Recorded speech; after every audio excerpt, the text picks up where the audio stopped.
নমস্কার বন্ধুরা, শুভ সকাল। আজকে কিন্তু বেশ ঠান্ডা, ঠান্ডা বলতে হাওয়া পড়েছে আর সকালে স্নান করেছি, খুবই ঠান্ডা লাগছে আর নাক দিয়ে সমানে জল বেরিয়ে যাচ্ছে, মানে ঠান্ডা লেগে গেছে। যাই হোক, আজকে তো অবশ্যই মন্দিরে যাব, আর তার আগে আমি আমার দেবতাদের পুজো করলাম, আপনাদের সাথে শেয়ার করি।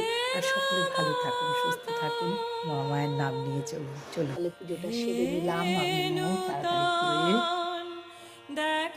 সকালবেলা পুজো হয়ে গেছে, এটাই কিন্তু খুব ভালো লাগে যে সকালবেলা আমার পুজোটা হয়ে গেল, কারণ পুজোটা হলে সারাটা দিন বেশ মনটা ফুরফুরে কাটার। অবশ্যই আপনারা লাইভে আসবেন, আমি লাইভে যাবো সকাল 10:30টায়, সকলে চলে আসবেন। আর কেমন লাগছে আমার ঠাকুরকে অবশ্যই আপনারা জানান। এই যে আমার তুলসী গাছ, তুলসী গাছেও জল দেওয়া হয়ে গেছে। সকালবেলা লাইভে আসছি 10:30টায়, অবশ্যই সকলে চলে আসবেন। টাটা, সারাটা দিন আপনাদের ভালো কাটুক।